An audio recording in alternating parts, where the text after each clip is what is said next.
Welcome, everybody. For those of you that care about audio and video in BigBlueButton, this is the talk. So it is my pleasure to introduce Paulo Lanzarin.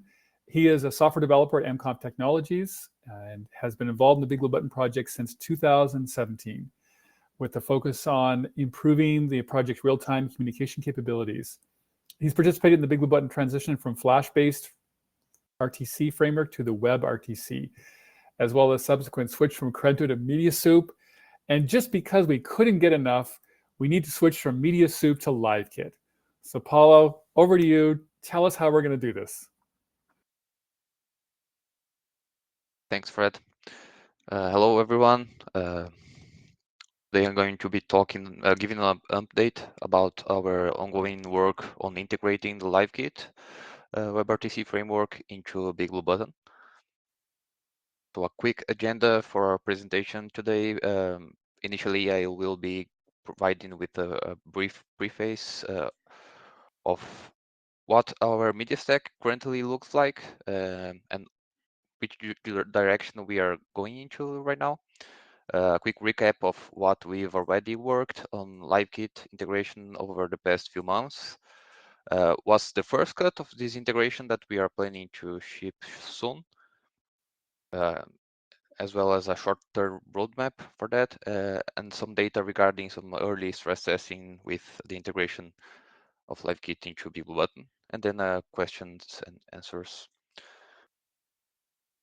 So first, a quick overview of our current media stack as of 3.0 and 2.7 as well. We are using basically three different WebRTC frameworks. The first one is mediasoup, which is our client-facing media server. So this one handles all client connections for cameras, audio, and screen sharing. And then on the back end, we have BB WebRTC Recorder, which is our own application, but it is based on Python. And it has the sole purpose of recording camera and screen sharing streams to disk. And then also on the back end, we have FreeSwitch, which is currently our oldest media server in activity in BigBlueButton, which acts as an MCU for audio mixing.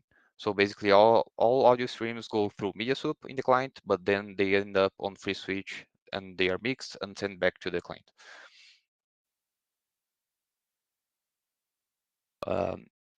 So our current media stack has a bunch of to-dos, which kind of explains why we are changing again frameworks. First one is improving audio quality and reliability, which is a big pain point right now. Horizontal scalability is also something that we are lacking a bit regarding media and WebRTC. We do horizontal scalability as far as BigBlueButton is concerned, but not specifically for media, which we can do much better. We don't unify WebRTC transports at the client, which has some implications regarding prioritization of audio streams over video, etc. We don't do simulcast nor SVC, and we are locked to VP8, which is also something that we are not comfortable with. And mediasoup is a nice light server, which brings some problems with Firefox, and that's kind of a problem. And then, etc. There's also some newer features on the WebRTC world that we still don't implement, like red and nice research, etc. So that due to that big list of to-dos comes LiveKit, which is a real-time conferencing framework. It's an open source alternative to Twilio and Agora, etc. It's built upon Python. It has a very rich ecosystem of client and server SDKs, and it's very easy to do end-to-end applications with it. Its first public release was fairly recent, but it's carried a lot of attention. Yeah, Fred mentioned OpenAI is using it as well. So it's really a project that rose quickly to prominence and keeps growing. So basically, why are we doing this again? So we need to get the foundational features right, and that foundational features in this scenario means audio and video, which it is the foundations of the product. And then I can go back to that big list of to-dos that we'd have to work over the next few years, and it would take a lot of work on our side to do it. Our current media stack is not very developer friendly, mostly because it was all done by hand on our own, and we need more people working on it so we can move faster. And also we hit a wall of how much we can extract from FreeSwitch regarding audio quality and scalability. We did what we could for scalability with the transparent listen only feature, which landed on 2.7 and 3.0, and we just can do much more with it. So the end game is just having LiveKit as the overall RTC framework, and then not relying on 3 other different applications and media servers to do everything else. So basically simplification, better quality, and more friendliness to external developers. So the LiveKit integration actually started back on the 23 summit in Berlin. So we hacked our way through somewhat of functional audio and video integration. I was assisted by Daniel Mokenting on packaging for the LiveKit server and Daniel Schreiber for stress testing. It was a very hacky integration. And so on the next summit, on past April, I refurbished that code since lots had changed in 3.0 and tried to implement it as cleanly as possible. And in the last couple of weeks, so development on the LiveKit integration kind of is kicking into high gear as the core 3.0 settles down. And so the first cut, this is an architectural overview of what we are trying to do in this first cut. So we basically have 2 new components here. So LiveKit server, which is the media server, the LiveKit media server. We have LiveKit egress, which is a LiveKit service that does recording. And then we have WebRTC SFU, which is already an existing component, but there's a new tiny submodule, which probably will be migrated out of this application later on, which is responsible for orchestrating token generation, permission handling, and recording orchestration with the LiveKit server and the LiveKit egress for recording. With this architecture overview, you can notice here that if this comes to fruition, the LiveKit integration, a lot of components will probably be obsoleted, and we will probably be able to remove them. So that includes FreeSwitch, mediasoup, the recorder, AKFSL, which is a integration layer with FreeSwitch, and then 95% of WebRTC SFU. So basically a lot of code simplification, and it will be much more accessible to other developers to actually extend on media capabilities.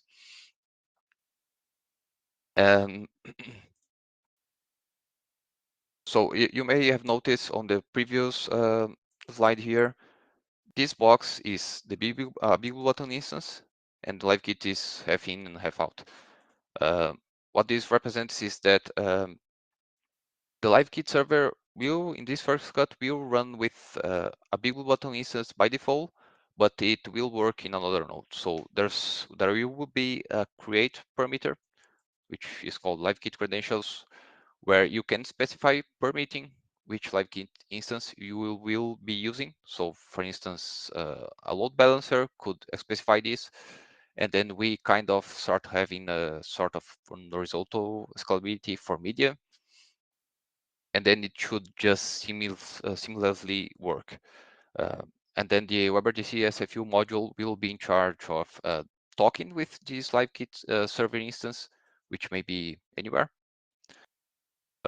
And it will do token generation, the permission handling for log settings at all, and then it also implements a webhooks receiver, because the way a LiveKit server will notify events to a BigBlueButton instance for the most part, it's through webhooks. So if a LiveKit instance is running in another node, it will send webhooks to WebRTC SFU saying that participant 1 joined, participant 2 muted, etc., etc. So this should work seamlessly inside BigBlueButton or outside BigBlueButton. So and also for the first cut, so recording. We are experimenting with recording. We have our own recorder application, which I mentioned before. But if we can use the LiveKit egress, which also does recording, then it will be even simpler. LiveKit egress, it does recording in a bunch of ways. It also does streaming. But the recording mode we are interested here is track recording, which is basically the way we do recording now, which is less CPU intensive and fits in appropriately on our current post-processing scripts.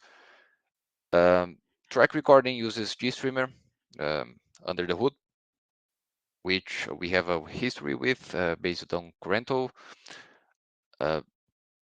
So kind of iffy on that, but from testing, it doesn't seem to have any meaningful impact apart from extra complexity from dependencies, since recording is a very small part of this overall process.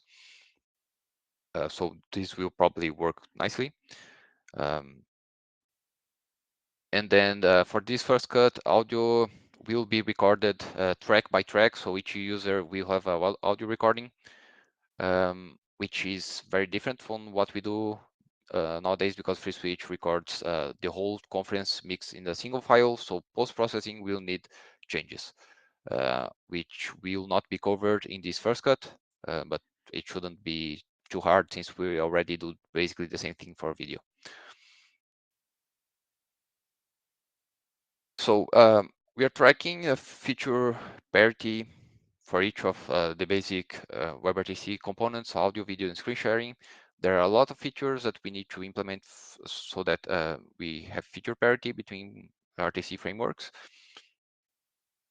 So for audio, LiveKit usage will be configurable via API and settings, so you can choose whether you use the production stuff with mediasoup nowadays or just LiveKit. Pretty much the same way we transition from Corento to mediasoup, it should be seamless. It should not affect any production stuff. At the side here, you can see what's being worked on, what is done for this first cut. It doesn't mean production grades, it just means that it's ready for this first cut, and then what has not been started yet. And you can notice here, so I especially mentioned dial-in because it was a worry of ours that we'd have to figure out a way to implement dial-in with LiveKit, but for our luck, they implemented SIP ranking integration. I just started testing it. It seems to suffice for our goals, but more news on that later. I'm not sure yet if it will land on the first cut. For video as well, same drill, configurable via API, seamless, doesn't affect production stuff. We have sharing and recording to this first cut, and then quality profiles, pagination, grid, etc. This first cut, and then some other stuff it will be left for later on. And screen sharing as well, it's a much simpler ordeal, also configurable, sharing and recording, and it's presenter locked, which we may review later on, but that's more of a overall product choice. And so the shortest term roadmap for this first cut. What's already in place in 3.0 is we already ship the WebRTC SFU LiveKit module. It's disabled by default, but it's versioned and it can be enabled. The LiveKit server package is also in, both are optional. What's left, we have to ship a packaging for LiveKit egress, and we have to ship the client code. Which, as I mentioned before, since we've been kicking this into high gear over the past 2 weeks, our goal is to tentatively land this first cut in 3.0 in early July, and then proceed to start testing it in demo servers so we can get actual data from real usage and see how it performs. Again, reinforcing that everything is experimental. off by default and should have minimal impact in production grade code. So even if it lands in 3.0, it will be iterated upon multiple times. So on to early stress testing. As we are developing this, stress testing is just part of the process. There's one good thing that LiveKit has its own benchmark utils, so we can run load tests much easier than we do with the whole BigBlueButton instance, and then we can isolate LiveKit itself. For the stress testing that we are showing in the next slides, the media components are all isolated in their own nodes, so there's no interference in from other BigBlueButton components. That's just for measuring purposes. We want to reduce noise in data. And the server specs for these following tests is basically an 8-core EPIC processor at 2.5 roughly gigahertz base clock and 16 gigabytes of gigabytes of RAM. So for a first stress testing scenario, this is using LiveKit's own benchmarking tool. So 10 video publishers, 1 audio publisher, which basically means 1 unmuted user, and then 192 subscribers. And that's basically means there's these many users listening to audio with microphone muted and seeing their video. Video was at most 360p of quality. We didn't fix any codec, so it's either VP8 or H264, depending on the clients. And then 2 variations to this test with simulcasting enabled and simulcasting disabled. So this first test, we have idle CPU, which hires better, of course. And for the results here are basically with simulcast disabled, CPU ranged from 3 to 4 cores here, the blue line. And then with simulcasting enabled, it ranged to 2 cores, roughly. Which raises the question, why is simulcast performing better? We've not delved into great details yet, but it's probably because since there are a lot of users, a lot of cameras, and reduced layout, probably the server is always choosing to send the lower quality layers, which explains the CPU usage. And then use memory, no significant difference here. Memory usage is also kind of on par with what we have today based on FreeSwitch and mediasoup combined. And we have no difference between quality modes, so if it's simulcast on or off. And then I also put a context switches comparison here. The reason I always do this is because this was the biggest problem we had with Renato back in the day. And so I always measure this. For reference, Renato peak context switches was roughly 5 times more what LiveKit uses. And this range here is pretty similar to what mediasoup does as well, which is hovering around the 20K range for this same scenario. So it seems pretty good as well in this area. And then there's also a second stress testing scenario, and these, like I said, it's basically comparing apples and oranges, but it's still good to show. So it's basically comparing BBB with all optimization we have nowadays, with all the production grade stuff. So mediasoup FreeSwitch and transparent listen only enabled versus this first cut of BBB with LiveKit. So BigBlueButton stock, it's basically VP8 streams at 200 kilobits per second, 32 kilobits opus, and no simulcasting, of course. And no other fancy stuff, no red, no nothing. And LiveKit, it's a bit more involved, and that's why I say it's apples and oranges. So simulcasting is enabled. Codec is not beamed, so it can be VP8 or H264 on the profiles used in this test. 2 layers, one with 125 kilobits per second and the other with 500 kilobits per second. So one a bit lower than base BigBlueButton and other over the double of what BigBlueButton provides. And then 48 kilobits per second Opus, which is a better quality than BigBlueButton does, plus red, plus simulcasting, as I mentioned. So that's why I say to take this with a grain of salt, because it's not really a fair comparison, but it's still interesting to look into. So the scenario was basically 10 cameras with a 10 by 10 grid, one speaker, and 130 microphones. So everybody joined microphone in BigBlueButton and LiveKit. Just one was unmuted, and everybody was seeing all cameras. So idle CPU. You can see here the blue line is BigBlueButton,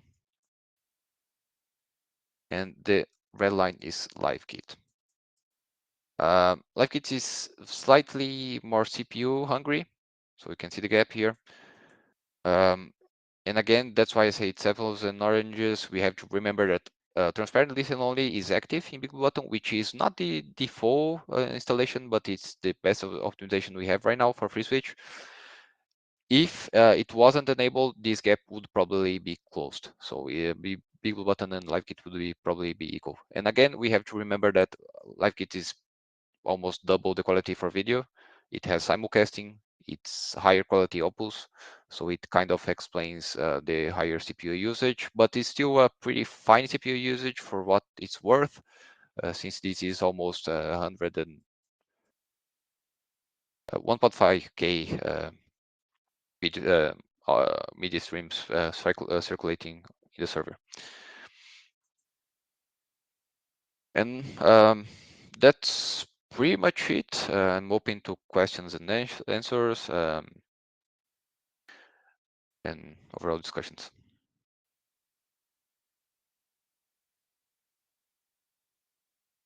Yeah, Jan Kessler mentioned that BigBlueButton would probably be higher with transparent listen only active.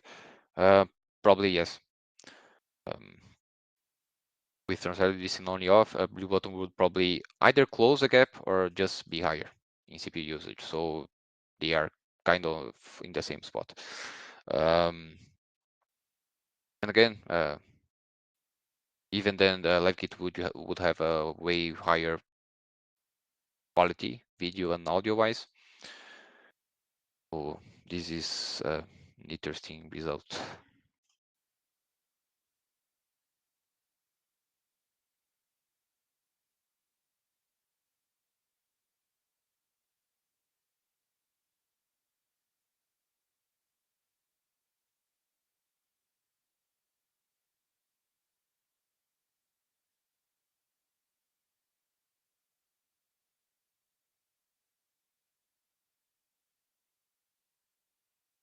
So George asked how many cores are the server BSD. This is an 8-core server. So this is roughly 3.5 cores BSD. LiveKit, and if we go back to the LiveKit stress testing toolkit, we have also 3.5 during 4, and then here is roughly 2 cores.